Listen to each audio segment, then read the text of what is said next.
Hey guys, welcome back to another Atlas Archives journey, where tonight we're visiting a place that quite literally changed the world. Though you might never have heard the full story, we're heading to Haiti, a small Caribbean nation that pulled off what many thought impossible, the only successful slave revolt in human history. Picture this.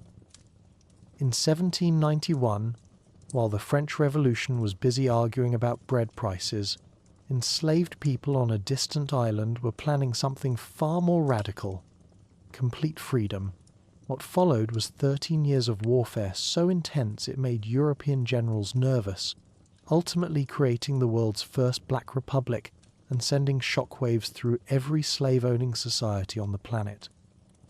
Tonight, we'll trace Haiti's remarkable journey from the Taíno people, who first called it Haiti, land of high mountains, through French colonial brutality, revolutionary triumph, and the complex centuries that followed.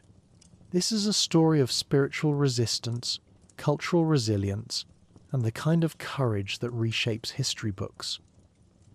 If you're new here, hit that subscribe button now. Trust me, you don't want to miss where we're exploring next. The stories we uncover might just change how you see the world. So grab your favorite blanket, settle in, and let's discover why this small island nation deserves a much bigger place in your historical imagination. Welcome to Haiti. Chapter 1: Ancient Roots, the Taíno Civilization and Pre-Columbian Life. Picture, if you will, the year 1200 AD. Europe is busy with crusades and castle building, but here in the Caribbean, something far more peaceful is unfolding. The island that would one day be called Hispaniola is thriving under the stewardship of the Taíno people, not Flashen. And yes, before you ask, that's pronounced Taíno, not Taino. I learned this the hard way during a rather embarrassing dinner party where I confidently mispronounced it for 20 minutes straight. My host, an anthropologist, was too polite to correct me, but her eye twitches told the whole story. The Taíno didn't actually call themselves by that name originally. The word comes from Ni Taíno, which referred to the noble class in their society, essentially meaning the good people or men of the good. It's rather like how we might call ourselves the decent folks, except their version actually stuck around long enough for historians to adopt it. The Taíno were part of the larger Arawakan language family, descendants of peoples who had migrated northward from the Orinoco River region of South America around 250 BC. Think of it as the world's most leisurely island-hopping vacation that took several centuries to complete. Now, when Columbus arrived in 1492, he found the island divided into 5 distinct caciquots, essentially kingdoms, each ruled by a cacique, or chief. The western portion of the island, where modern Haiti sits, was called Haiti by the Taíno, meaning land of high mountains. They certainly weren't wrong about that. Haiti's landscape is so mountainous that if you flattened it out, the country would probably be twice as large. It's like nature's own accordion, oh beautiful, but surprisingly compact when folded up. The Taíno society was remarkably sophisticated for a culture that Europeans would dismiss as primitive. They lived in well-organized villages called ukayekis, with populations that could reach over 3,000 people each. Their society was matrilineal, meaning inheritance and family lineage passed through the mother's side, a system that probably caused significantly less drama at family reunions than our modern arrangements. Can you imagine? Sorry, Uncle Bob, you can't inherit the throne because Aunt Martha is actually the important one here. Revolutionary stuff, really. These weren't nomadic hunter-gatherers scraping out a subsistence living. The Taíno were skilled agriculturalists who had mastered the art of sustainable farming in a tropical environment. Their primary crop was cassava, also known as yucca, a root vegetable that's basically the Swiss Army knife of Caribbean cuisine. It could be made into bread, fermented into a mildly alcoholic beverage, or processed into a flour substitute. The only problem was that raw cassava contained cyanide compounds, which means preparing it required considerable skill unless you fancied a rather permanent nap. Fortunately, the Taíno had perfected the art of processing cassava over generations, creating elaborate systems for extracting the poison and turning this potentially lethal tuber into their daily bread. But cassava wasn't their only agricultural achievement. The Taíno cultivated maize, sweet potatoes, beans, squash, peppers, peanuts, and even tobacco. Yes, tobacco. They were smoking long before it became a European obsession. For the Taíno, tobacco wasn't just recreational, it was deeply spiritual, used in religious ceremonies, and as a way to communicate with the spirit world. They would grind it into a powerful snuff called cohoba, which was considerably stronger than anything you'd find in a modern cigarette. Imagine the spiritual experience of meeting your ancestors while getting the nicotine rush of a lifetime. It was like attending church and drinking espresso simultaneously. Their farming techniques were remarkably advanced. They practiced crop rotation, created raised fields called canucos to manage water drainage and prevent erosion, and developed intercropping methods that would make modern permaculture enthusiasts weep with joy. The Three Sisters method, growing corn, beans, and squash together, created a natural ecosystem where each plant supported the others. The corn provided a trellis for the beans fixed nitrogen in the soil for the corn and squash leaves created ground cover that retained moisture and prevented weeds. It was agricultural poetry in motion, the kind of elegant solution that makes you wonder why we ever moved away from it. The Taíno were also master craftspeople. They created beautiful pottery decorated with intricate designs that told stories of their cosmology and daily life.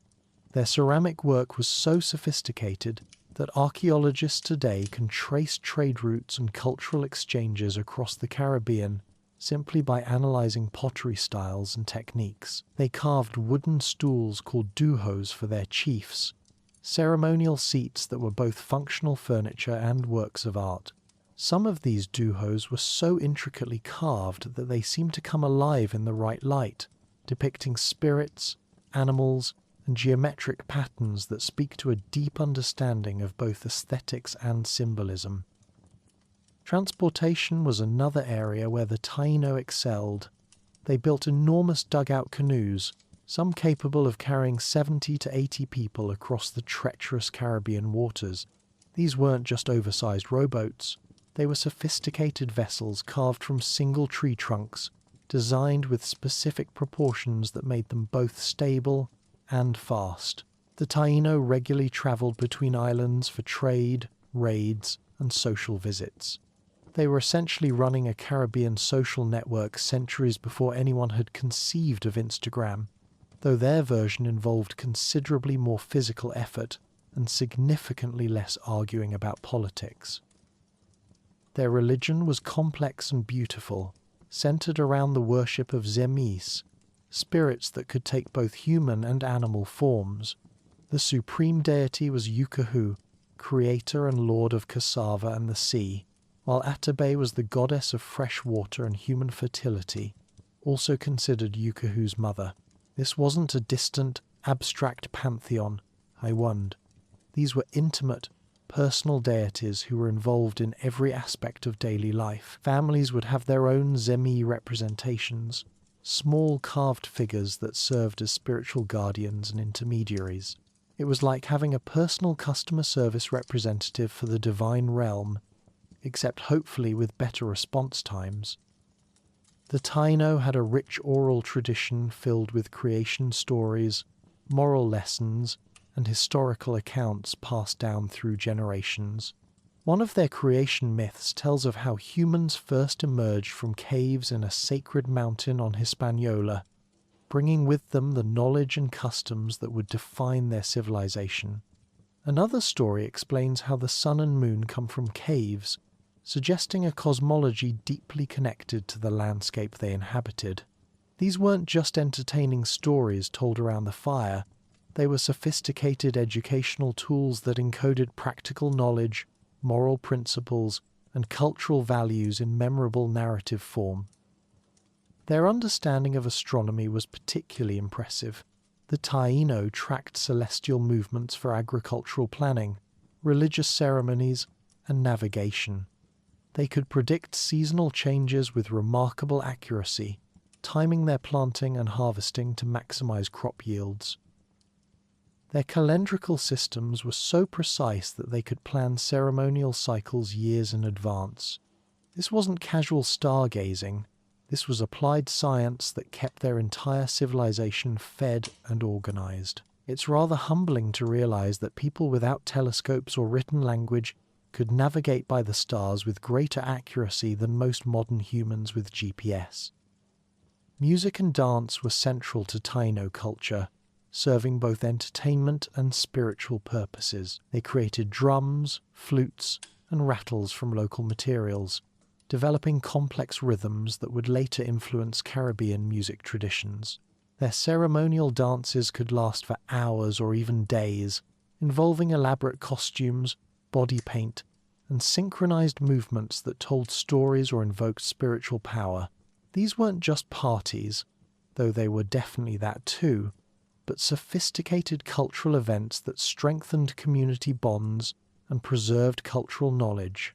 It was like having a community theatre, religious service, and music festival all rolled into one magnificent event. The Taíno had a remarkably peaceful society, at least by the standards of their time. While conflicts certainly occurred, they were generally resolved through negotiation, compensation, or ritualized combat rather than wholesale warfare. Their social structure emphasized cooperation and reciprocity. Chiefs were expected to be generous, redistributing wealth and resources to ensure that no one in their community went without basic necessities. It was a form of governance that prioritized social welfare over individual accumulation. Imagine a political system where being stingy was actually disqualifying for leadership positions. Trade networks connected Taíno communities across the Caribbean, creating a complex web of economic and social relationships. They traded gold, which they valued primarily for its decorative rather than monetary properties, shells, precious stones, wooden artifacts, and food products. Different islands specialized in different goods, based on their natural resources and local expertise. It was a regional economy that would have made modern trade theorists proud. Specialization, comparative advantage, and mutually beneficial exchange, all accomplished without a single economics textbook or trade agreement. Women in Taíno society held considerable power and respect. In addition to the matrilineal inheritance system, women could become caciques, ivanoi, female chiefs, and often served as important spiritual leaders and healers. They were responsible for agriculture, which was the foundation of Taíno civilization, making them literally the people who fed their communities. Marriage customs were relatively flexible, and divorce was acceptable under certain circumstances. It was a society that recognized women's contributions and leadership in ways that would be considered progressive even by today's standards. Children in Taíno society were treasured and carefully educated in the skills and knowledge they would need as adults. Boys learned hunting, fishing, canoe building, and the arts of war and diplomacy. Girls learned agriculture, pottery, weaving, and the complex rituals associated with food preparation and preservation. But this wasn't rigid gender segregation, APA. There was considerable overlap, and individuals who showed aptitude for activities traditionally associated with the opposite gender were often encouraged and celebrated. Education was experiential and community-based, with children learning by participating in adult activities rather than sitting in classrooms. It was like having the world's most elaborate apprenticeship program that lasted from childhood through adolescence. The Taíno had sophisticated medical knowledge, using hundreds of different plants for treating various ailments. They understood the connection between diet and health, the importance of hygiene, and had developed effective treatments for common tropical diseases and injuries. Their healers, called bihiks, combined practical medical knowledge with spiritual healing practices, treating both the physical symptoms and what they believed were the spiritual causes of illness. They performed complex surgical procedures, set bones, and even conducted a form of brain surgery called trepanation, with surprisingly high success rates. It was healthcare that addressed the whole person rather than just isolated symptoms. By the time Columbus arrived in 1492, the Taíno population on Hispaniola was somewhere between 100,000 and over 1 million people. Historians are still debating the exact numbers, but everyone agrees it was substantial. These weren't scattered tribes barely surviving in the wilderness. This was a sophisticated civilization with developed infrastructure, complex social institutions, and a sustainable relationship with their environment. They had created a society that had thrived for over 1,000 years without destroying the natural resources that supported it. It's the kind of long-term thinking that modern civilizations are still struggling to achieve. The Taíno had no way of knowing that their world was about to change forever. They had no concept of Europe, no understanding of the diseases that European contact would bring, and no preparation for the economic and social systems that would soon overwhelm their own. When Columbus's ships appeared on the horizon in December of 1492, the Taíno saw them with curiosity and even wonder. According to Columbus's own journals, they were generous and welcoming to these strange visitors, offering gifts and assistance without any expectation of return.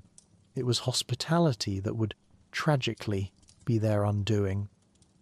As we drift off to sleep tonight, let us remember the Taíno as the sophisticated, creative people they were. For over a millennium, they built a civilization in paradise, creating art, music, and stories that celebrated their connection to the land and sea. Their legacy lives on in Caribbean language, customs, and heritage. In the next chapter, we'll see how this peaceful world changed with European arrival. But tonight, let's honor Haiti as the Taíno knew it, a land of high mountains and generous people. Chapter 2. Paradise Lost. Colonial Conquest and the Birth of a Slave Society. On December 6, 1492, Christopher Columbus landed at Mole St. Nicholas on Haiti's northern coast, forever changing the trajectory of Taíno civilization. When Columbus first set eyes on the generous people who greeted him on the beach, he wrote in his journal that they were very gentle and without knowledge of what is evil, nor do they murder or steal. He described them as loving their neighbours as themselves, with the sweetest talk in the world. It's rather ironic that someone could write such beautiful words about a people while simultaneously planning their destruction. It's like complimenting someone's lovely home while secretly plotting to bulldoze it for a shopping mall. The Taíno, displaying the same hospitality that had sustained their civilization for centuries, welcomed these strange visitors with gifts and assistance. They had no concept of European diseases, no understanding of gunpowder weapons, and certainly no experience with the European mindset that viewed land, people, and resources as commodities to be exploited. When Columbus's flagship Santa Maria ran aground on Christmas Day, the local cacique Guacanagariques not only helped rescue the crew but also provided materials and labour to build a fort from the ship's timbers. Columbus named this settlement La Navidad, meaning Christmas, which sounds lovely until you realise it was essentially Europe's first permanent foothold in a world that was about to be turned upside down. Columbus left 39 men at La Navidad, with instructions to search for gold and establish Spanish authority. These men, apparently interpreting establish authority as commit every possible atrocity, proceeded to pillage Taíno villages, sexually assault women, and generally behave like the worst possible guests in history. It's as if someone invited you for dinner, and you responded by stealing their silverware, insulting their spouse, and setting their garden on fire. The Taíno, who had shown remarkable patience with these increasingly troublesome visitors, finally reached their breaking point. By the time Columbus returned with 17 ships and 1,200 men in 1493, La Navidad was nothing but smoking ruins, and all 39 settlers were dead. Columbus, rather than reflecting on what might have driven his peaceful hosts to such desperate measures, became paranoid and vindictive. He immediately blamed the Taíno for the destruction and implemented the encomienda system, a Spanish labor arrangement that was essentially slavery with extra paperwork. Under this system, conquistadors received grants of land, along with the right to the labor of all indigenous people living on that land. It was presented as a civilizing mission. The Spanish would Christianize the natives while the natives provided labor in return. In practice, it was forced labor with a veneer of religious justification, like putting a bow tie on a bulldozer and calling it a diplomatic vehicle. The Spanish established tribute requirements that revealed their fundamental misunderstanding of Taíno society. Every adult over 14 was required to deliver a hawk's bell full of gold every 3 months, or 25 pounds of spun cotton as an alternative. This might sound reasonable until you realize that the Taíno had never operated a monetary economy and viewed gold primarily as decorative material for religious ceremonies. Demanding gold from the Taíno was like demanding smartphone components from a medieval village. The raw materials might technically exist, but the entire social and economic infrastructure to produce them was absent. The penalties for failing to meet tribute requirements were horrifically brutal. Spanish soldiers would cut off the hands of those who couldn't pay, leaving them to bleed to death as a warning to others. This wasn't an aberration or the action of rogue soldiers. It was official Spanish policy, documented in Columbus's own reports and the accounts of contemporary observers. The systematic nature of these atrocities suggests a calculated campaign of terror designed to break Taíno resistance through sheer psychological warfare. Disease proved even more devastating than Spanish cruelty. The first recorded smallpox outbreak hit Hispaniola in December 1518 or January 1519, killing 90% of the native population who hadn't already died from violence, overwork, or starvation. The Taíno had no immunity to European diseases because their ancestors had lived in isolation from the Old World disease pool for over 10,000 years. When smallpox, measles, typhus, and influenza arrived simultaneously, the results were catastrophic. Entire villages disappeared in a matter of weeks, leaving behind only empty houses and silent fields. By 1514, just 22 years after Columbus's arrival, the Taíno population had declined from somewhere between 100,000 and 1 million people to just 32,000 survivors. By 1548, fewer than 500 remained.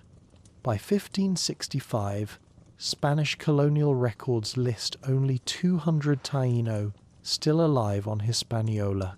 This wasn't gradual population decline. This was demographic collapse on a scale almost unimaginable to modern minds. It would be like the entire population of a major city disappearing every few months for 30 years straight. Some Taíno leaders attempted armed resistance. The most notable was Enriquillo, who led a guerrilla campaign from 1519 to 1533. Using his knowledge of the mountainous terrain to launch attacks on Spanish settlements, his forces managed to avoid capture for 14 years, becoming a symbol of indigenous resistance. Eventually, the Spanish negotiated a treaty that allowed Enriquillo and his followers to live autonomously in a remote part of the island. It was a rare moment of Spanish pragmatism in an otherwise relentless campaign of conquest and exploitation. As the indigenous population collapsed, the Spanish faced a severe labor shortage just as they were expanding their agricultural operations. Sugarcane, introduced by Columbus on his second voyage, proved extraordinarily profitable in the Caribbean climate. But sugar cultivation was backbreaking work that required large numbers of workers year-round. The solution, according to Spanish colonial logic, was to import enslaved people from Africa. In 1570, the Spanish crown officially authorized the importing of African slaves to Hispaniola, beginning what would become one of history's most brutal and enduring systems of human exploitation. The eastern two-thirds of Hispaniola remained under Spanish control, but the western region gradually became a refuge for French pirates, buccaneers, and adventurers who used the area as a base for raids on Spanish shipping. These French settlers initially lived a rough, semi-lawless existence, surviving through hunting, piracy, and small-scale farming. They were called buccaneers, after their practice of smoking meat on wooden frames called boucans. Yes, the word buccaneer literally comes from a Caribbean barbecue technique. It's oddly fitting that pirates would be named after their cooking methods, considering how much time sailing folk spend thinking about their next meal. By the 1660s, French settlement in western Hispaniola had become substantial enough to attract official attention. France began sending administrators and military support to their settlements, bringing experience from other Caribbean colonies and a clear vision of maximizing profits. Large-scale plantation farming using enslaved African labor. Through the Treaty of Ryswick in 1697, Spain formally ceded the western third of Hispaniola to France, ending decades of low-level conflict over territorial control. The French named their new colony Saint-Domingue, while the Spanish retained control of Santo Domingo in the east. This partition would have lasting consequences, as the two sides of the island developed along very different trajectories under their respective colonial powers. It's somewhat ironic that an island originally called Haiti, meaning land of high mountains, would be split between two European powers who couldn't even be bothered to consult the mountains' opinion on the matter. The French approached colonial development with ruthless efficiency. Unlike the Spanish, who had stumbled into colonialism somewhat accidentally while searching for Asian trade routes, the French came to Saint-Domingue with a clear business plan. Maximize agricultural profits through the systematic exploitation of enslaved labor. They studied successful plantation models from their other Caribbean colonies and implemented them in Saint-Domingue with devastating effectiveness. Initially, French settlers cultivated tobacco and indigo, crops that required moderate labor inputs and generated steady profits. But in the 1690s, they shifted focus to sugarcane, the most lucrative and labor-intensive crop available. Sugar cultivation required significant capital investment, clearing land, building processing facilities, purchasing equipment, and buying large numbers of enslaved people. But the potential returns were enormous. European demand for sugar was exploding as coffee and tea drinking became fashionable, and Saint-Domingue's climate was perfect for sugar cultivation. Between 1700 and 1704, over 100 sugar plantations were established in Saint-Domingue. This was an industrial-scale transformation of the landscape. Forests were cleared, wetlands drained, and entire regions converted to geometric patterns of sugarcane fields. The colony was being systematically reorganized around a single economic purpose: feeding European sweet tooths through the brutal exploitation of African bodies. The French implemented the Code Noir in 1685, a legal framework governing slavery in their colonies. King Louis XIV proclaimed it as humane regulation that would protect enslaved people while ensuring their religious instruction. The Code Noir required masters to provide adequate food and shelter, prohibited working on Sundays, and established procedures for manumission. It was essentially a maintenance manual for human property. In practice, the Code Noir was widely ignored by Saint-Domingue planters. The code required adequate food rations, but most enslaved people received only a few potatoes and minimal water daily. Masters were supposed to provide clothing and medical care, but slaves often worked naked in dangerous conditions. The gap between legal theory and plantation reality was vast. Working conditions on Saint-Domingue sugar plantations were absolutely horrific. The average life expectancy for newly arrived enslaved people was 7 years, and plantation owners calculated that it was more economical to work people to death and buy replacements than to maintain their workforce. During harvest season, enslaved people worked 18-hour days, cutting cane, then spent nights processing it in dangerous sugar mills. The work was so brutal that planters treated human beings as disposable equipment. Saint-Domingue's brutal efficiency made it the most profitable colony in the world. By 1789, the colony produced half of all sugar and coffee consumed in Europe and the Americas. This single territory generated more wealth than all British Caribbean colonies combined, with profits flowing back to France to fund everything from Versailles to military campaigns. The colony developed a complex racial hierarchy. At the top were the Grands Blancs, wealthy white planters. Below them were the Petits Blancs, poor whites who worked as overseers and small farmers. The gens de couleur, free people of mixed descent, occupied a middle position. They could own property but were excluded from political office. At the bottom were enslaved Africans who had no legal rights.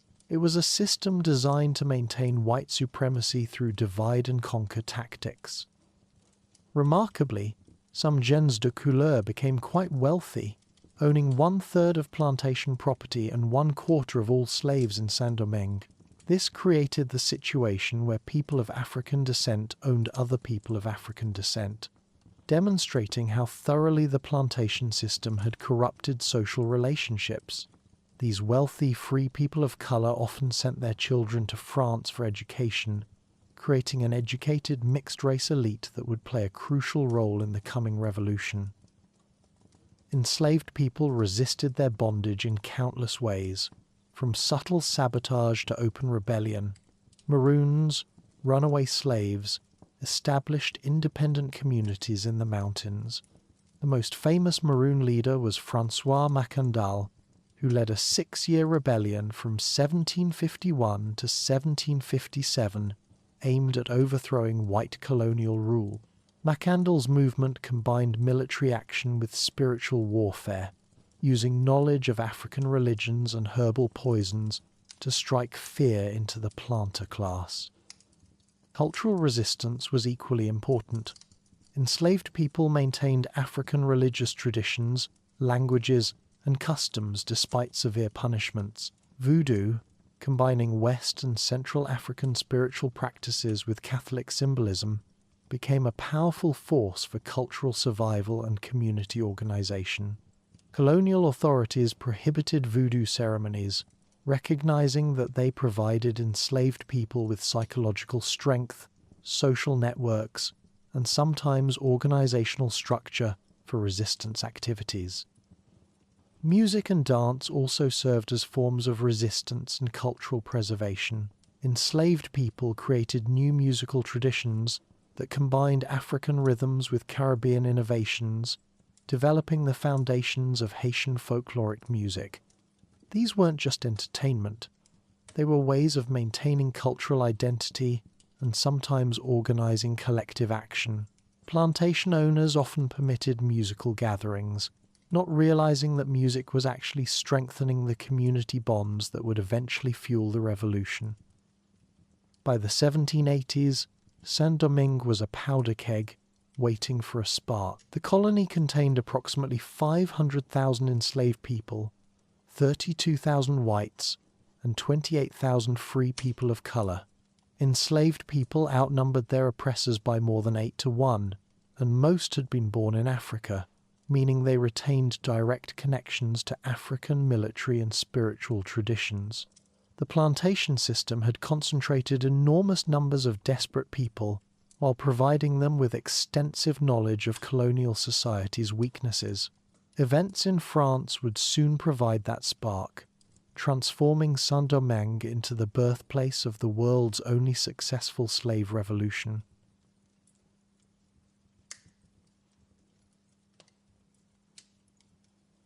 Chapter 3: Fire in the Mountains, the Haitian Revolution and the Birth of Freedom. The spark that ignited the most successful slave revolution in human history came from an unexpected source: the streets of Paris, where in 1789 French revolutionaries were demanding liberty, equality, and fraternity. These revolutionary ideals travelled across the Atlantic like seeds on the wind, taking root in different ways depending on where they landed. In Saint-Domingue, they would blossom into something far more radical than their French creators had ever imagined. It's rather like sending out party invitations and discovering that your guests have turned your modest dinner into a complete home renovation. The French Revolution immediately created tensions in Saint-Domingue as different groups interpreted revolutionary principles according to their own interests. Wealthy white colonists saw an opportunity to gain greater autonomy from France while maintaining their profitable slave system. They wanted the benefits of revolution: reduced taxes, fewer regulations, local control, without any of the messy equality bits. Free people of color, inspired by the Declaration of the Rights of Man, demanded full citizenship and equal treatment with whites. They had the education, wealth, and legal arguments to support their claims, making them particularly dangerous to white supremacy. Vincent Auger, a wealthy mulatto who had been in Paris during the early stages of the French Revolution, returned to Saint-Domingue in 1790 to lead an uprising demanding equal rights for free people of color. Auger was an educated man who believed in working within the system. He wanted legal equality, not social revolution. Unfortunately for him, the white colonists weren't interested in sharing power even with their mixed-race cousins. Auger's revolt was quickly crushed, and he was captured, tortured, and executed in February 1791 in a particularly brutal manner designed to send a message to anyone else harbouring ideas about equality. The French National Assembly, trying to navigate these colonial tensions while dealing with their own revolutionary upheaval, made a series of contradictory decisions about colonial rights. In May 1791, they granted citizenship to wealthy free people of colour, then rescinded it in September, then granted it again in March 1792. It was policy-making by committee taken to absurd extremes, like trying to assemble furniture while blindfolded and constantly changing the instruction manual. Each policy reversal increased tensions and convinced colonial groups that they couldn't rely on metropolitan France to protect their interests. Meanwhile, enslaved people were developing their own interpretation of revolutionary ideals. If all men were truly created equal, if liberty was a natural right, then surely these principles applied to them as well. Enslaved people in Saint-Domingue were not passive observers of political events. They were intensely interested in the debates about freedom and equality swirling around them. Many could read or had access to those who could, and revolutionary ideas circulated through the plantation communities with remarkable speed. On the night of August 14, 1791, 200 slave leaders, foremen, and freed blacks gathered secretly at a plantation in Montrouge to plan their revolt. Among those present were men who had become legendary figures. Dutty Boukman, a Vodou priest and plantation overseer; Jean-François Papillon, a former domestic slave; Georges Biassou, a free black man; and Toussaint Louverture, who at nearly 50 years old was the oldest and most cautious member of the group. They spent the night discussing strategy, coordination, and leadership, knowing that their next steps would either bring freedom or death. A few days later, on August 22nd, the revolution began with a Vodou ceremony at Bois-Caïman, deep in the northern forests of Saint-Domingue. Under the light of torches and a tropical storm, Boukman led the assembled slaves in a ceremony that combined African spiritual traditions with revolutionary politics. He drank pig's blood and proclaimed that their god, not the white man's god who blessed slavery, was calling them to rise up and claim their freedom.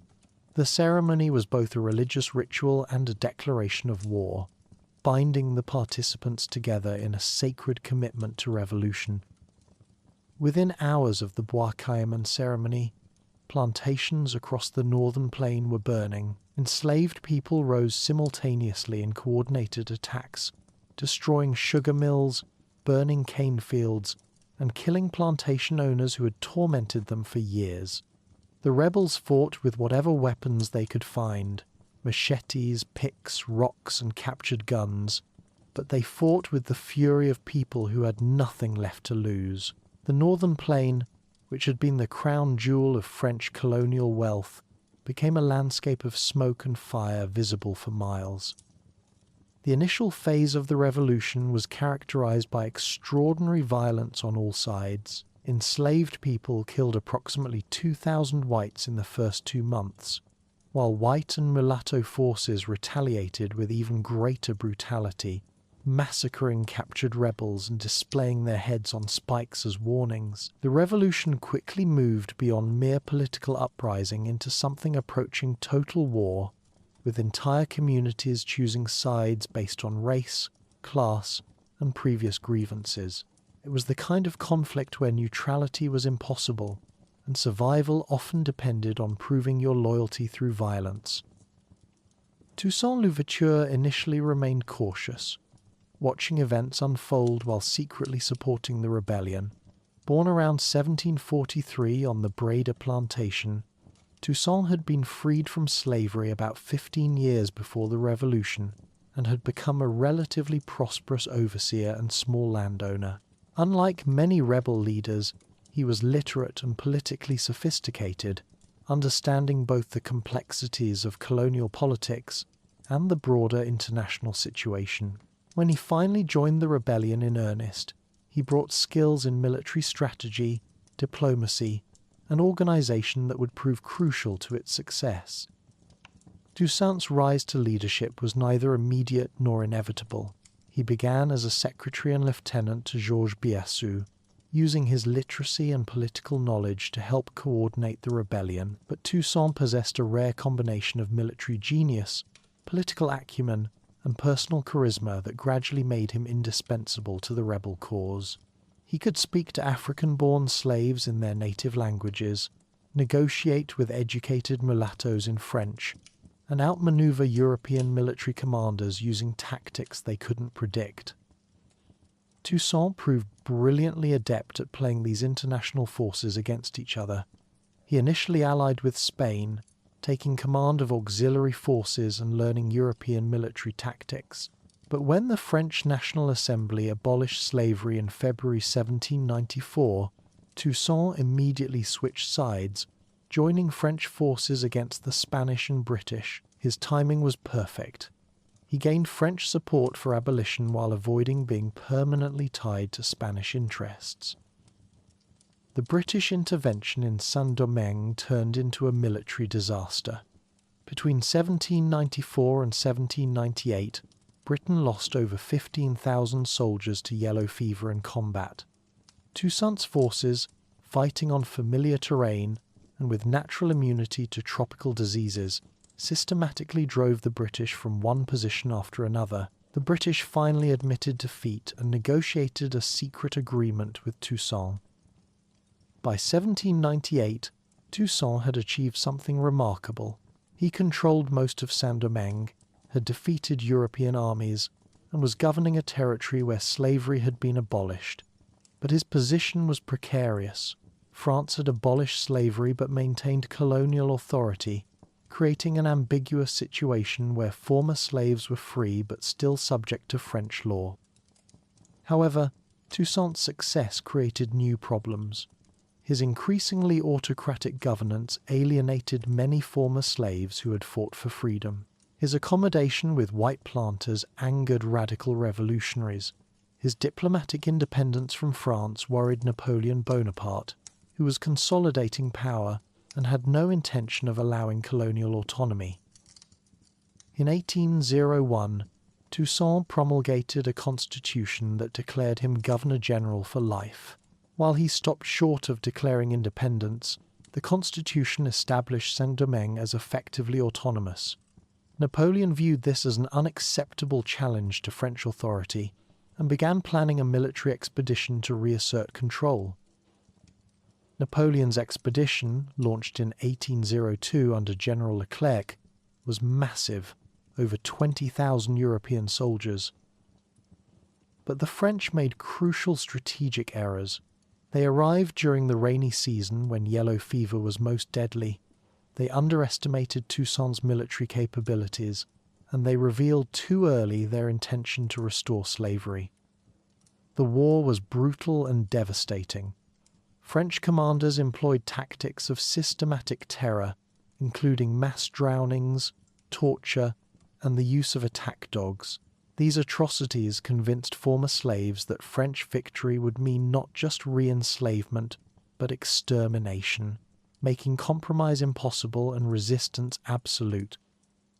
Toussaint was betrayed and captured in June 1802 through French treachery disguised as peace negotiations. He was immediately shipped to France, where he died in prison in April 1803, alone and far from the country he had fought to free. His capture could have ended the revolution, but instead it transformed it into something even more radical, under the leadership of his lieutenant Jean-Jacques Dessalines. Dessalines was everything Toussaint was not: younger, more aggressive, and utterly uncompromising in his hatred of slavery and colonial oppression. Born into slavery around 1758, Dessalines had experienced the plantation system's worst brutalities and carried physical and psychological scars that shaped his worldview. Where Toussaint had sought accommodation with whites and gradual change, Dessalines wanted complete transformation and absolute independence. Under Dessalines' leadership, the Revolutionary Army adopted new tactics and goals. Instead of trying to govern conquered territories, they focused on driving out French forces entirely. Instead of seeking accommodation with white planters, they moved toward complete independence from France. Dessalines was also more successful at unifying formerly enslaved people, free people of colour, and surviving indigenous peoples around the common goal of independence. The decisive battle came at Vertières on November 18, 1803, where Dessalines' forces achieved total victory over the remaining French army under General Rochambeau.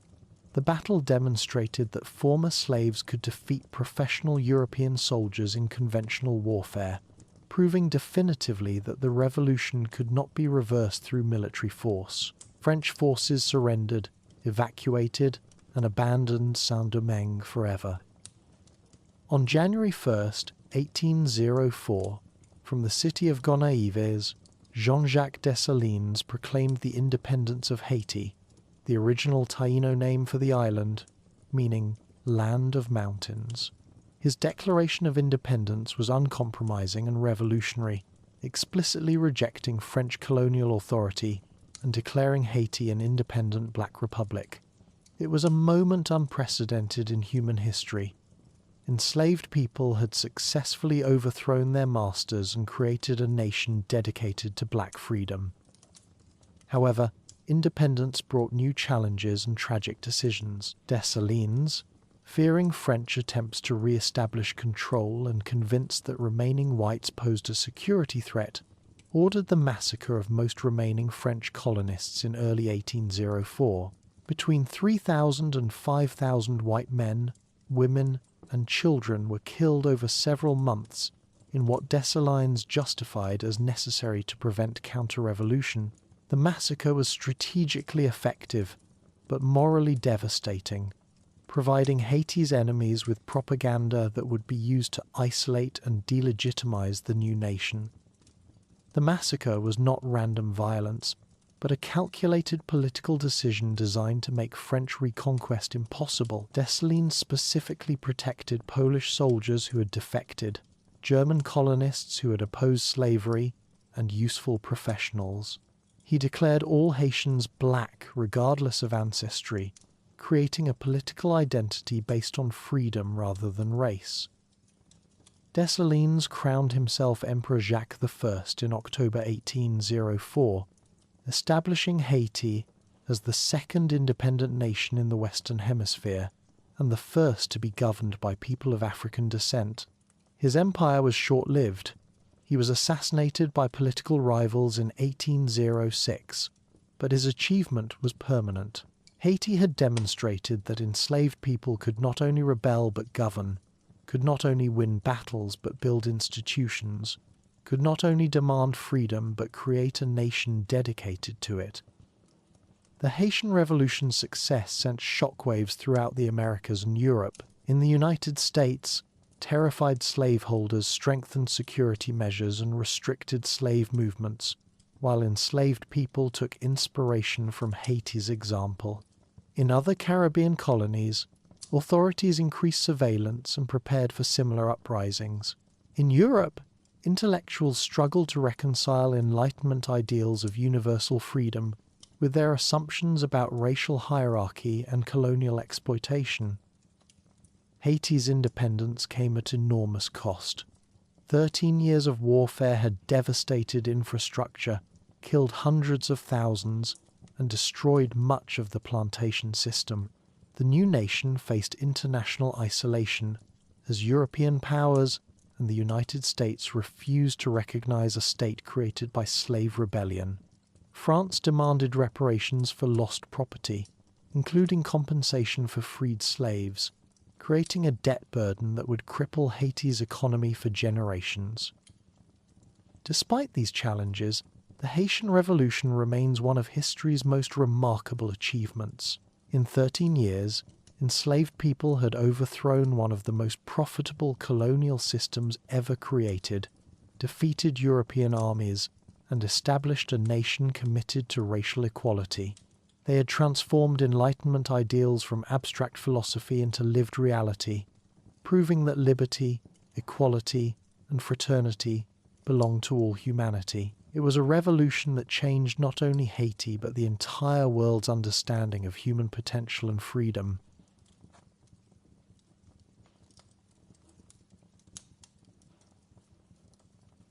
Chapter 4: The Price of Freedom, Political Instability and Foreign Interventions.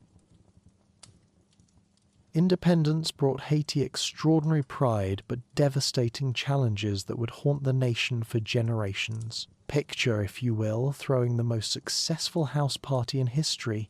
You've proven that everyone can live freely and equally, but then discovering that all your neighbors have called the police, cut off your utilities, and convinced the bank to foreclose on your mortgage. That was essentially Haiti's situation after 1804. They had achieved something miraculous, but the entire international order was determined to make them pay for it. The first challenge came immediately. No major power recognized Haiti's independence for decades. The United States, despite its own recent revolution against colonial rule, refused to acknowledge Haiti until 1862, nearly 60 years after independence. The reasoning was painfully obvious. Haiti represented everything that terrified American slaveholders. Here was proof that enslaved people could not only rebel but govern, not only fight but build institutions, not only demand freedom but create a functioning society dedicated to racial equality. For a nation that enslaved millions of people of African descent, recognizing Haiti's legitimacy was unthinkable. Thomas Jefferson, the author of All Men Are Created Equal, was absolutely horrified by Haiti's success. He immediately ended the trade relationship that his predecessor John Adams had established and worked to isolate Haiti diplomatically. Jefferson feared that Haiti's revolutionary example might inspire enslaved people in the American South, writing that an army of black troops might conquer all the British Isles and put in jeopardy our southern states. It's remarkable how quickly revolutionary principles can become inconvenient when they're applied more consistently than their authors intended. But the most devastating blow came from France in 1825. Having failed to reconquer Haiti militarily, France decided to try financial warfare instead. King Charles X sent a fleet of 14 warships, armed with over 500 cannons, to Port-au-Prince with a simple ultimatum: pay us 150 million gold francs as compensation for lost property, including the people they had formerly enslaved, or face invasion. This wasn't diplomacy, it was extortion on a global scale. To put that amount in perspective, 150 million francs was roughly 10 times what the United States had paid for the Louisiana Purchase, which had doubled the size of America. It was 5 times France's entire annual budget. For Haiti, a war-devastated nation of fewer than 1 million people, it was an absolutely impossible sum. But the alternative was renewed war against a European power backed by the international community. So Haiti's leaders agreed to pay what would become known as the independence debt, or double debt. Haiti couldn't pay the indemnity outright, so they had to take loans from French banks at devastating interest rates. Over the next century, Haiti paid the equivalent of between $20 billion and $30 billion in today's money to France and various creditors. By 1914, over 75% of Haiti's national budget was going to debt service. The final payment wasn't made until 1947, 143 years after independence. Imagine trying to build a country while spending 3/4 of your income on debt payments to the very people who had enslaved your ancestors. The debt payments had catastrophic effects on Haiti's development.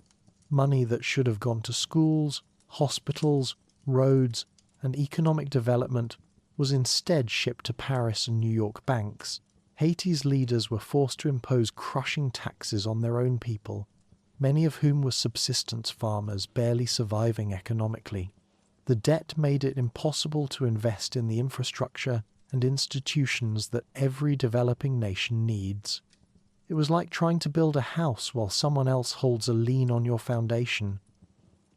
Meanwhile, Haiti's internal politics were becoming increasingly unstable. The unity forged during the Revolutionary War quickly broke down as different groups competed for power and resources. The country was essentially split between a small, educated mulatto elite, concentrated in cities, and a vast majority of former slaves who were rural, Creole-speaking, and increasingly marginalized from political power. This division, rooted in colonial-era hierarchies, created persistent tensions that ambitious politicians learned to exploit. Between 1806, when Dessalines was assassinated, and 1915, Haiti experienced extraordinary political instability. The country had over 20 different heads of state, most of whom were overthrown, assassinated, or fled into exile with portions of the national treasury. This wasn't democracy failing. This was a political system where violence had become the primary means of transferring power, creating a self-perpetuating cycle where each new leader had to worry constantly about the next coup. The pattern became depressingly predictable. A military leader would raise an army, march on the capital, overthrow the current government, and install himself as president. He would then spend most of his energy and resources trying to prevent the next coup while enriching himself and his supporters. When he was inevitably overthrown, he would flee with whatever money he could steal, leaving the country poorer and more divided. It was governance as an extraction industry. where the point was to grab as much wealth as possible before the next person grabbed power. This political instability had devastating economic consequences. Foreign investors wouldn't invest in a country where governments changed every few months and where contracts might be worthless after the next coup. Domestic investment was equally difficult when political violence could destroy businesses overnight. The combination of debt payments, political instability, and international isolation created a vicious cycle that made economic development nearly impossible. By the early 20th century, Haiti's situation had attracted the attention of the United States, which was expanding its influence throughout the Caribbean under what would become known as dollar diplomacy. American banks, particularly National City Bank of New York, now Citibank, had acquired significant interests in Haiti's national finances. When political instability threatened these investments, American business leaders began lobbying for direct intervention. The final trigger came in 1915 with the assassination of President Vilbrun Guillaume Sam, who had ordered the execution of 167 political prisoners, including several former presidents. An angry mob stormed the French embassy, where Sam had taken refuge, and lynched him in the streets. With Haiti appearing to descend into complete chaos and American investments at risk, President Woodrow Wilson ordered the Marines to restore order. On July 28, 1915, 330 United States Marines landed at Port-au-Prince, beginning an occupation that would last 19 years. The official justification was humanitarian, preventing anarchy and protecting American lives. The reality was more complex. The United States wanted to protect its financial interests, prevent potential German influence in the Caribbean during World War I, and establish a stable government that would service Haiti's debts and maintain order. The American occupation was a study in colonial paternalism, disguised as benevolent intervention. The United States installed a puppet president, took control of Haiti's customs houses and national bank, and forced through a new constitution allowing foreign land ownership. American officials claimed they were civilizing Haiti, but in practice they were running a military dictatorship that served American interests. The occupation brought some infrastructure improvements, but at enormous cost to Haitian sovereignty. The Americans imposed racial segregation, instituted forced labor for road construction, censored the press, and used violence to suppress dissent. Haitian resistance was immediate, with peasant armies called Cacos launching guerrilla warfare that lasted several years. The occupation officially ended in 1934 under Franklin Roosevelt's Good Neighbor policy, but American control over Haiti's finances continued until 1947. Even after the Marines left, Haiti remained economically dependent on the United States, which controlled its customs, revenues, and debt payments. The occupation had achieved its primary objectives. Haiti's debts were being serviced regularly, American investments were protected, and the country was politically stable. But this stability came at the cost of Haitian independence and economic development. The legacy of the occupation was profound and lasting. It had demonstrated that Haiti's independence was conditional, subject to American approval and intervention whenever Washington deemed necessary. It had strengthened the Haitian military as an institution, while weakening civilian democratic institutions. Most importantly, it had established a pattern of foreign intervention that would be repeated throughout the 20th century whenever Haiti's politics threatened foreign interests. After the Americans left, Haiti continued to struggle with the same fundamental problems that had plagued it since independence: political instability, economic underdevelopment, foreign debt, and social division.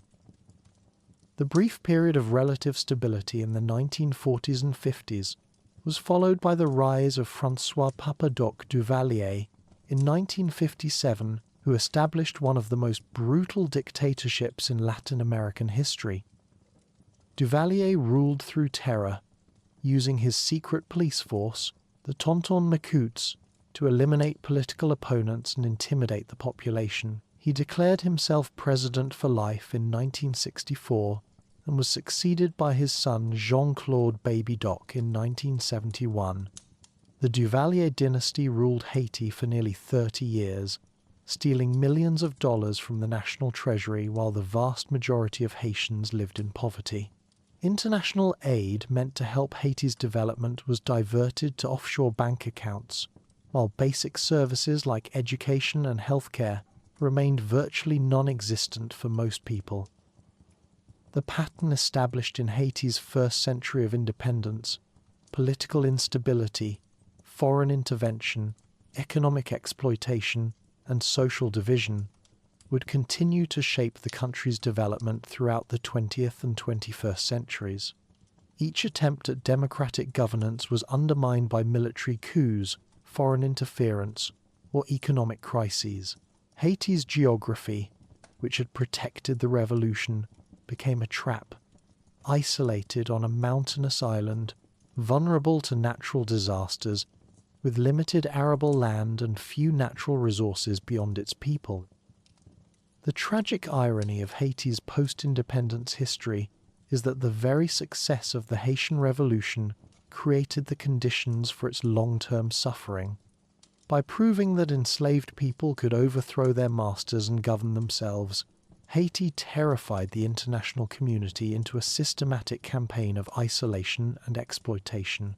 The country that had given the world its boldest example of human liberation became a cautionary tale about the price of challenging the established order. The international isolation was particularly devastating for a nation that needed to rebuild after 13 years of revolutionary war. European powers and the United States maintained informal boycotts of Haitian trade, making it difficult for the country to earn foreign currency or access international markets.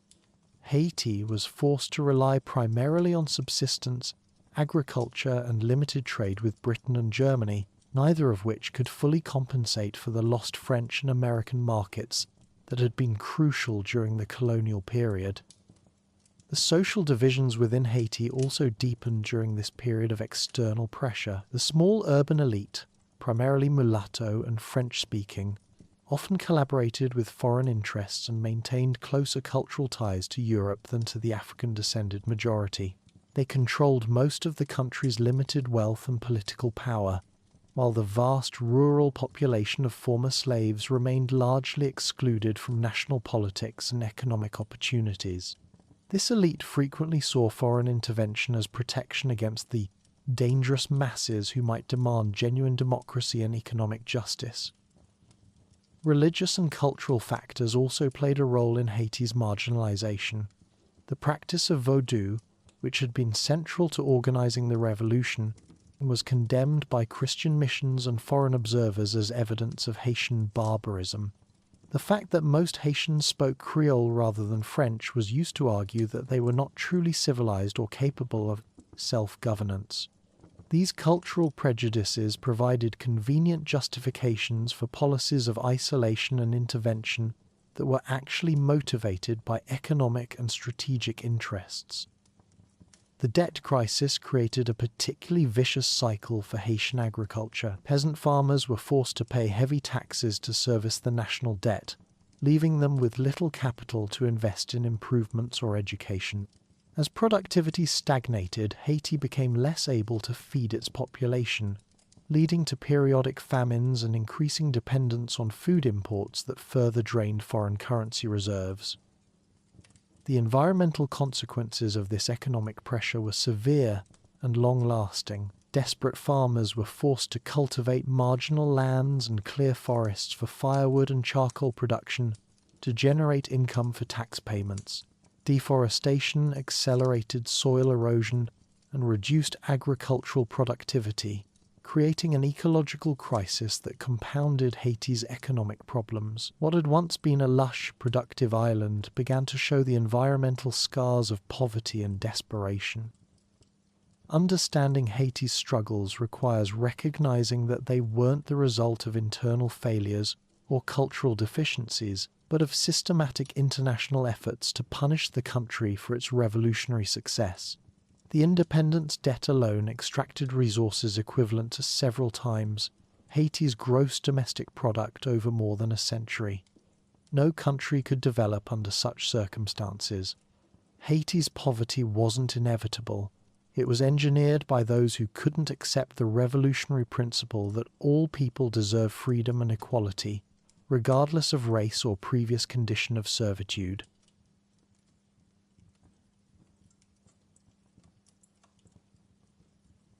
Chapter 5: Land of High Mountains, Geography and the Forces of Nature. The Taíno had it exactly right when they called this island Haiti, Land of High Mountains. Haiti's geography reads like a geological textbook written by someone with a dramatic flair and a questionable sense of restraint. 3/4 of the country sits above 700 feet in elevation, with mountain ranges that seem to have been designed by someone who thought flat land was fundamentally boring. It's as if nature looked at this western third of Hispaniola and decided to create a masterclass in topographical complexity, complete with peaks, valleys, plateaus, and enough geological fault lines to make even California nervous.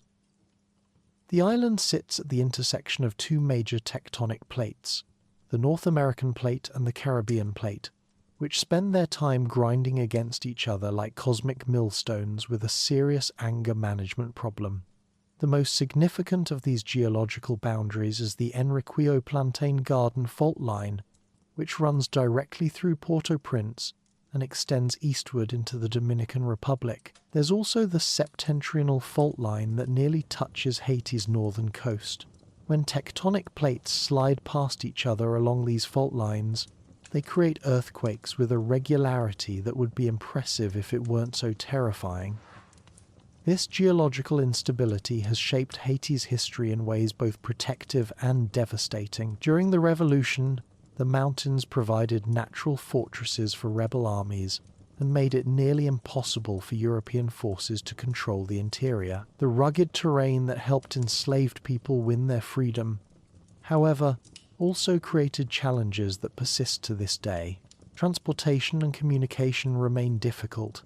Economic development is constrained by geography, and the same mountains that once sheltered revolutionaries now isolate communities from markets and services. Haiti's mountain ranges read like a geography lesson written in stone. The Massif du Nord extends along the northern peninsula, an extension of the Dominican Republic's Cordillera Central that forms a natural backbone across the northern region. The Montagnais Noirs occupy the central region, while the Massif de la Selle in the southeast contains Haiti's highest peak, Pic La Selle, reaching 2,680 meters above sea level. The southern region features the Massif de la Hotte and Massif du Sud, creating a landscape so mountainous that early European explorers complained about the difficulty of finding anywhere flat enough to establish proper settlements. Between these mountain ranges lie four main lowland areas that contain most of Haiti's agricultural land and population centres. The Plain de l'Artibonite in the central region supports the country's longest river and most important agricultural zone. The Plain du Nord provides fertile ground along the northern coast, while the Cul-de-Sac Plain stretches eastward from Port-au-Prince toward the Dominican border. These valleys and plains, though limited in extent, contain some of the most productive agricultural land in the Caribbean and support the majority of Haiti's population. Haiti's climate is tropical, but with enough variation to keep meteorologists interested and farmers constantly worried. Temperatures remain fairly consistent year-round, averaging between 23 and 31 degrees Celsius in Port-au-Prince. Though altitude creates significant local variations, the mountains can be surprisingly cool compared to the coastal plains, and trade winds provide some relief from Caribbean heat, except when those same trade winds carry hurricanes. The country experiences two rainy seasons, from April to June and October to November. but rainfall distribution is wildly uneven depending on geography and elevation. The mountainous terrain creates dramatic rain shadow effects that turn parts of Haiti into virtual deserts, while other areas receive abundant precipitation. The northwestern region, blocked by mountains from moisture-bearing trade winds, experiences arid conditions that seem almost impossible given Haiti's tropical location. Meanwhile, the eastern and northern mountain slopes can receive heavy rainfall that feeds rivers and supports what remains of Haiti's forests. This geographic lottery means that farmers in different regions face completely different challenges, sometimes within just a few kilometers of each other. Haiti's rivers tell the story of a mountainous island trying to manage water in a world of extremes. The Artibonite River, at 280 kilometers long, drains much of central Haiti and provides water for irrigation and hydroelectric power. But like everything else in Haiti, even the rivers are complicated. During dry seasons, water levels drop dramatically, affecting agriculture and power generation. During rainy seasons, the same rivers can cause devastating floods, particularly in deforested areas where there's nothing to slow runoff from the mountains. The country's largest lake, Etang Sumatra, also called Lake Azuay, sits in the cul-de-sac depression near the Dominican border. It's a saltwater lake with higher salinity than seawater, home to American crocodiles and flamingos that seem remarkably unfazed by living in what's essentially a giant natural salt pond. The lake's unusual chemistry and wildlife make it one of the Caribbean's most interesting ecological features, though it's hardly suitable for drinking water or irrigation. It's nature's way of saying that even Haiti's lakes have to be more complicated than average. But the most defining aspect of Haiti's geography isn't what's there, it's what's missing. Haiti has lost almost all of its original forest cover, creating an environmental crisis that compounds every other challenge the country faces. In 1950, forests still covered about 50% of Haiti's territory. By 1970, this had declined to 8%. Today, estimates range from as low as 2% to perhaps 30%, depending on how you define forest, but everyone agrees that Haiti has lost most of its trees. This deforestation began during the colonial period, when French plantation owners cleared forests for sugar, coffee, and indigo cultivation. The Taíno had practiced sustainable agriculture for centuries, but European colonialism introduced plantation monoculture that exhausted soil nutrients and required constant expansion onto new land. After independence, Haiti was forced to export timber to help pay the independence debt to France, accelerating deforestation throughout the 19th century. Trees that had taken decades to grow were cut down and shipped to Europe to pay for Haiti's freedom. The 20th century brought new pressures that devastated Haiti's remaining forests. Population growth, poverty, and lack of alternative energy sources forced most Haitians to rely on wood and charcoal for cooking fuel. Today, between 75 and 92% of Haitian households depend on charcoal for their basic energy needs, consuming approximately 946,000 tons annually. Nearly half of this consumption occurs in the Port-au-Prince metropolitan area alone, creating enormous pressure on any remaining trees within transport distance of the capital. The environmental consequences of deforestation have been catastrophic. Without tree roots to hold soil in place, Haiti loses an estimated 15,000 acres of topsoil each year to erosion. This soil doesn't just disappear, it washes into rivers, clogs irrigation systems, fills reservoirs, and eventually flows into the ocean, carrying away the agricultural foundation that Haiti needs to feed its people. The same mountains that once supported lush forests now stand largely bare, their slopes scarred by erosion and unable to retain rainwater. Deforestation has transformed Haiti's relationship with its climate, from manageable challenge to existential threat. When forests covered the mountains, they captured rainwater, prevented erosion, and gradually released moisture into the atmosphere, moderating local weather patterns. Today, when rain falls on bare mountainsides, it runs off immediately, causing flash floods in lowland areas while leaving the mountains dry. What should be a life-giving resource becomes a destructive force, because there's nothing to slow it down or channel it productively. This environmental degradation makes Haiti extraordinarily vulnerable to natural disasters, which strike with depressing regularity. The country sits squarely in the Atlantic hurricane belt, experiencing major storms every 2 to 3 years on average. Hurricane season runs from June through November, with September being the peak month for the most destructive storms. But in deforested Haiti, even relatively modest storms can cause massive damage through flooding and landslides that wouldn't occur if forests were there to absorb rainfall and prevent erosion. Recent hurricanes have demonstrated the devastating interaction between environmental degradation and natural disaster. Hurricane Matthew in 2016 affected over 2 million people, killed more than 500, and displaced 175,000 Haitians. The storm caused 40 inches of rainfall in some areas, creating floods and landslides that were far more destructive than they would have been in a forested landscape. Similarly, Tropical Storm Grace in 2021 brought heavy rainfall to areas already devastated by an earthquake, compounding the disaster because deforested slopes couldn't absorb the water. Earthquakes present an even more immediate threat because they strike without warning, and Haiti's geological setting makes them inevitable. The devastating earthquake of January 12, 2010, killed between 100,000 and 316,000 people. Estimates vary because the destruction was so complete that accurate counting became impossible. The earthquake's epicenter was only 25 kilometers from Port-au-Prince, and its shallow depth of just 13 kilometers meant that ground shaking was particularly severe in densely populated areas.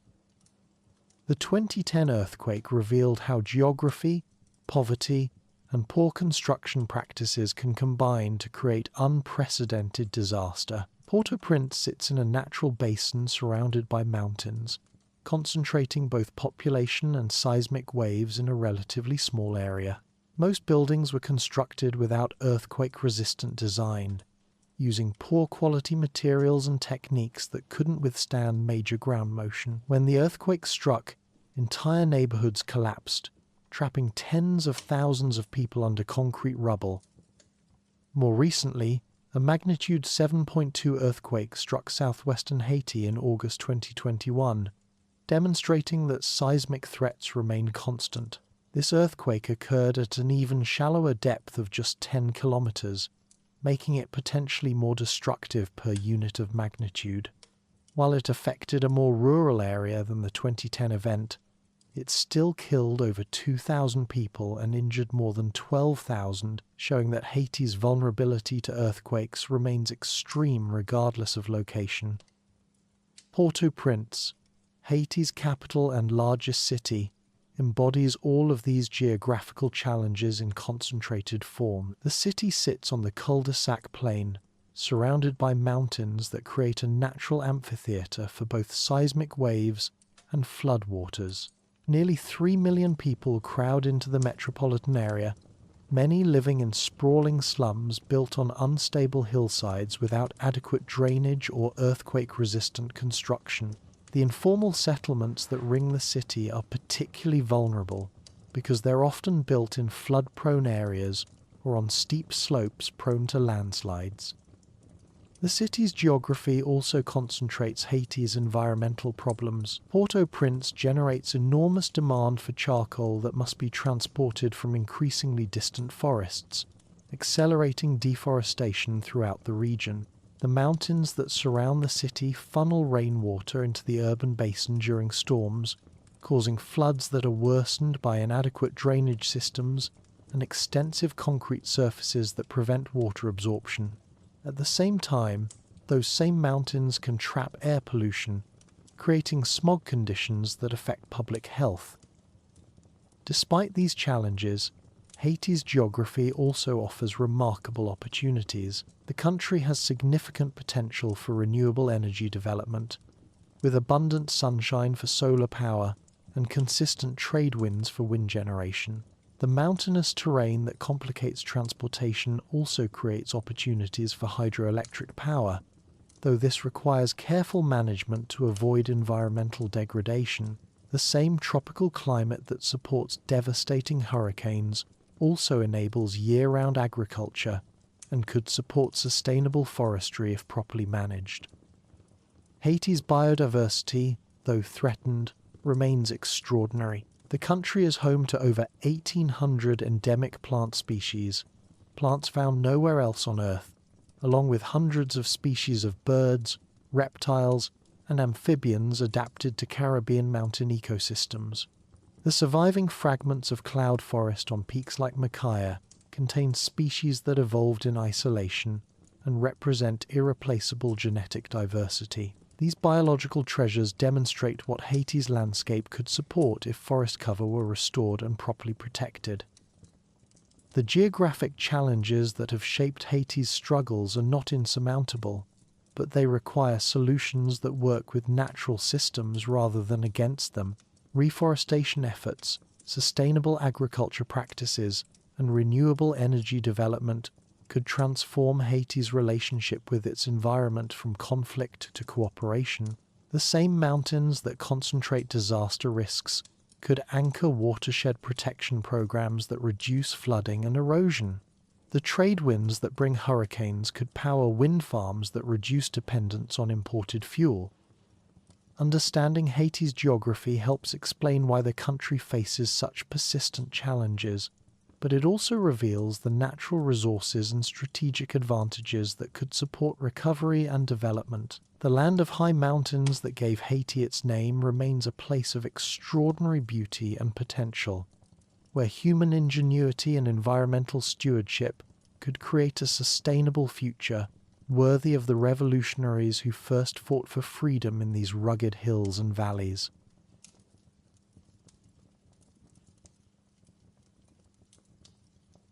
Chapter 6. Roots Run Deep. Modern Haiti and Cultural Legacy. In the early hours of January 12, 2010, at exactly 4:53 in the afternoon local time, Haiti's capital city experienced what seismologists would later describe as a magnitude 7.0 earthquake. In 35 seconds, much of Port-au-Prince collapsed. Between 100,000 and 316,000 people died. The exact number remains uncertain because the destruction was so complete that accurate counting became impossible. 1.5 million people lost their homes. The National Palace, the cathedral, hospitals, schools, and countless homes crumbled into concrete dust and twisted metal. But even as the earth literally shook beneath their feet, Haitians began to sing. Amid the rubble and grief, voices rose in traditional songs that had sustained their ancestors through centuries of struggle. The same spiritual traditions that had sparked the revolution at Bois Caiman, that had helped enslaved people organize their resistance, that had provided comfort during decades of political turmoil, emerged once again to help a traumatized nation process unimaginable loss and begin the long journey toward healing.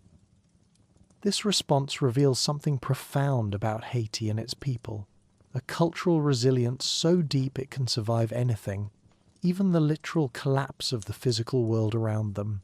Over more than 2 centuries of independence, Haiti has endured natural disasters, foreign occupations, dictatorships, political instability, economic exploitation, and international abandonment. Through it all, Haitian culture has not merely survived. It has flourished, evolved, and continued to give birth to art, music, literature, and spiritual practices that inspire people worldwide. At the heart of this cultural resilience lies Vodou, perhaps the most misunderstood and misrepresented religion in the world.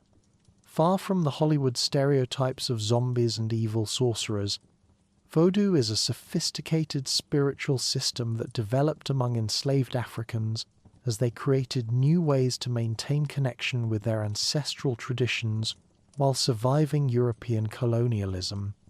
Vodou provided the philosophical foundation for the Haitian Revolution, and it continues to offer millions of Haitians a sense of identity, community, and spiritual grounding in an often hostile world.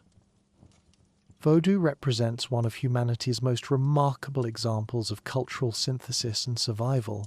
When enslaved people from different regions of West and Central Africa, Congo, Fon, Yoruba, and many others, were forced together on Saint-Domingue plantations, they created a new religious system that honored their diverse spiritual heritage while adapting to new circumstances.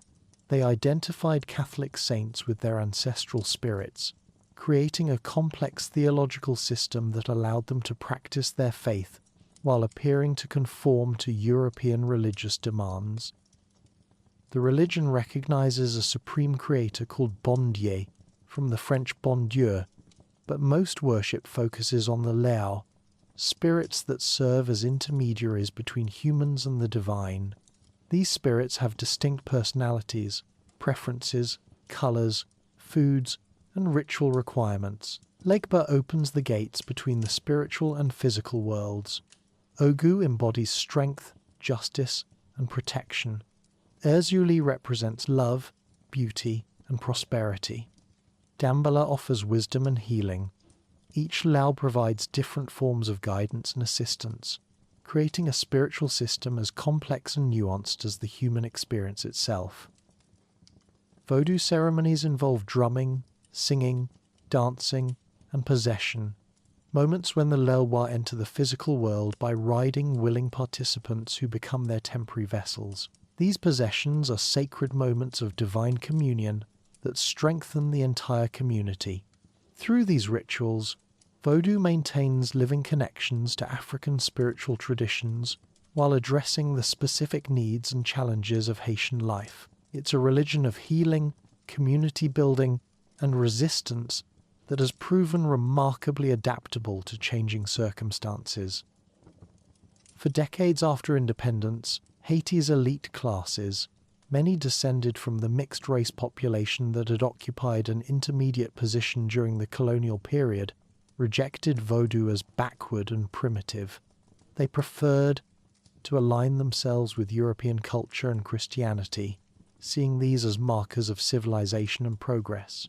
This created a deep cultural divide between the elite minority, concentrated in Port-au-Prince, and the rural majority who maintained traditional practices. The elite spoke French and aspired to European standards. The masses spoke Creole and practiced Vodou. The American occupation from 1915 to 1934 forced Haitian intellectuals to reconsider this cultural hierarchy, as foreign Marines imposed racial segregation and treated all Haitians as inferior regardless of education or social status. Elite thinkers began to realize that cultural assimilation offered no protection from white supremacy. If they were going to be treated as other anyway, perhaps it was time to embrace what made them uniquely Haitian rather than trying to prove their worthiness by European standards. This realization sparked what became known as the Mouvement Indigène, a cultural awakening led by intellectuals like Jean Price-Mars, who argued that Haiti's true strength lay in its African heritage, not European imitation. Price-Mars wrote, "Ainsi parle l'oncle," thus spoke uncle, celebrating Vodou as a legitimate religious tradition and Creole as a sophisticated language worthy of literary expression. This intellectual movement influenced cultural developments throughout the African diaspora, contributing to the Negritude movement and later inspiring the Black Pride movement in the United States. Haitian artists, musicians, and writers began incorporating Vodou themes, rhythms, and imagery into their work, creating new forms that honored traditional culture while engaging with modern artistic movements. Painters like Hector Hippolyte created visually stunning works that depicted Vodou spirits with both reverence and artistic innovation. musicians began experimenting with traditional rhythms in contemporary contexts. Writers started exploring themes of spirituality, resistance, and identity that drew directly from Haitian cultural traditions. During the Duvalier dictatorship from 1957 to 1986, the government cynically exploited black nationalist symbolism while brutally suppressing cultural expression that might threaten their power. When Jean-Claude Duvalier fled in 1986, the cultural explosion that followed was revolutionary. Returning diaspora, Haitians discovered a population energized by resistance and ready to reclaim their cultural voice. Musicians created what became known as musique racine, roots music, mixing traditional Vodou rhythms with contemporary rock, reggae, and pop influences. Bands like Boukman Experience, Ram, and Boucan Jinen used music to celebrate Vodou spirituality and advocate for democratic change. These Racine bands were the first to bring authentic Haitian spiritual traditions to the global market, using traditional rhythms like Rara, Yanvalu, and Juba to create contemporary music that spoke to both local and international audiences.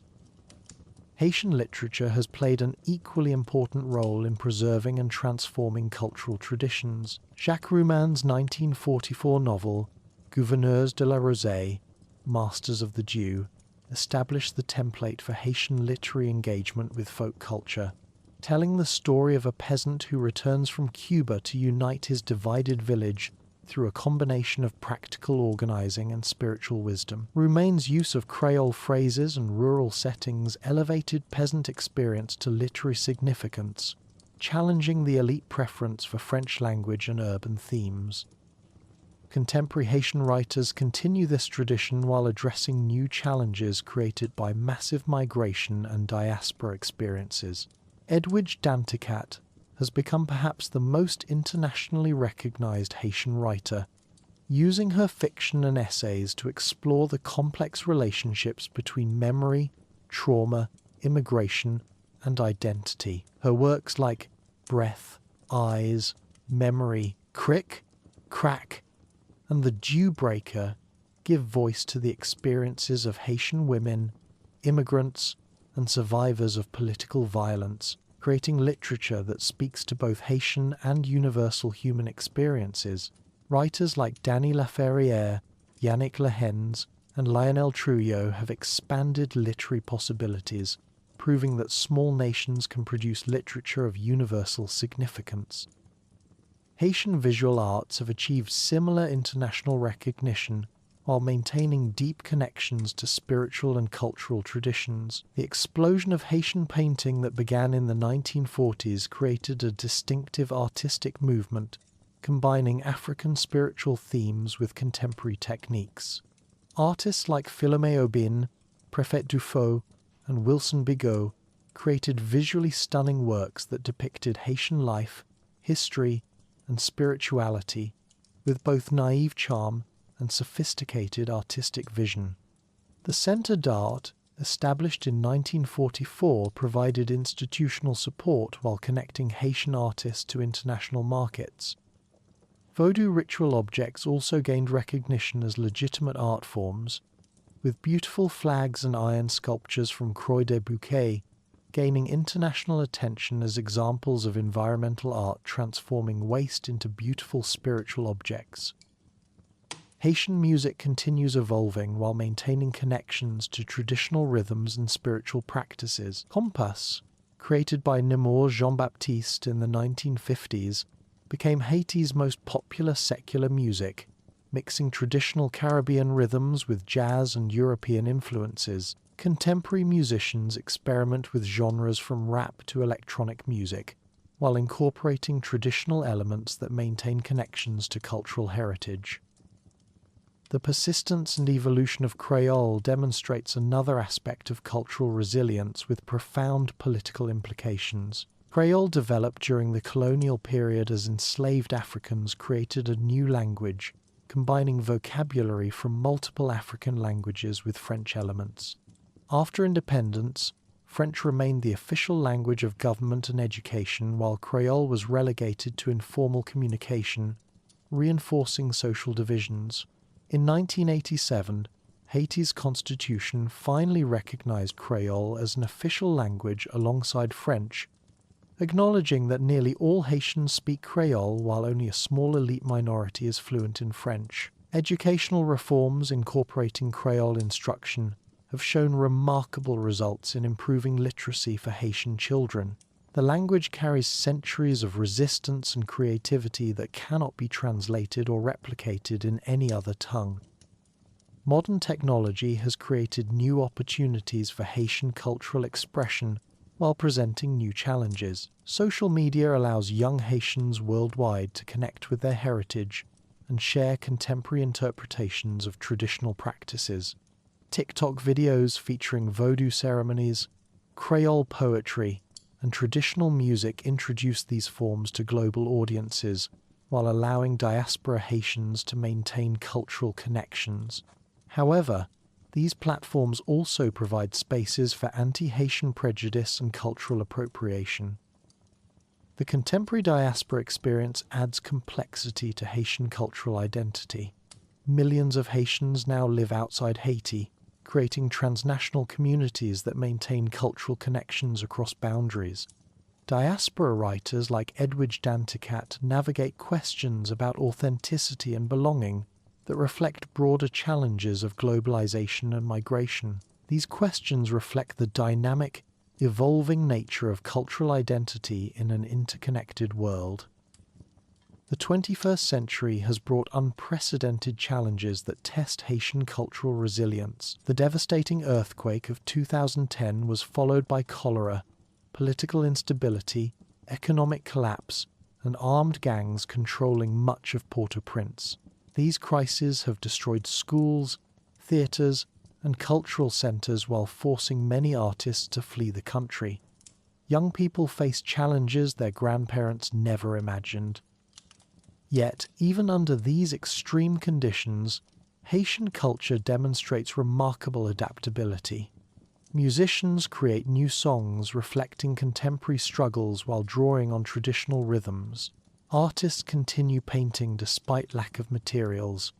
Vodou ceremonies continue in private homes even when public gathering becomes dangerous. The COVID-19 pandemic forced innovation through virtual ceremonies and online concerts that may actually strengthen cultural transmission. Perhaps most significantly, the current generation of young Haitians is reclaiming their cultural heritage in ways that challenge both domestic prejudice and international stereotypes. Young people who once might have been ashamed of Vodou now proudly share ceremonies on social media. Young artists create contemporary interpretations of traditional themes that speak to global audiences while maintaining authentic connections to their roots. This cultural renaissance happens not despite the challenges Haiti faces, but because of them. When political and economic institutions fail, culture becomes even more important as a source of identity, community, and hope. The global recognition that Haitian culture has achieved serves as a powerful counter-narrative to stereotypes about Haitian failure. When tourists visit galleries to see Haitian art, when musicians worldwide incorporate Haitian rhythms, when readers discover Haitian literature, they encounter a Haiti that challenges every prejudice about this supposedly failed state. This cultural influence extends into areas shaping how people worldwide think about freedom, resistance, and human dignity.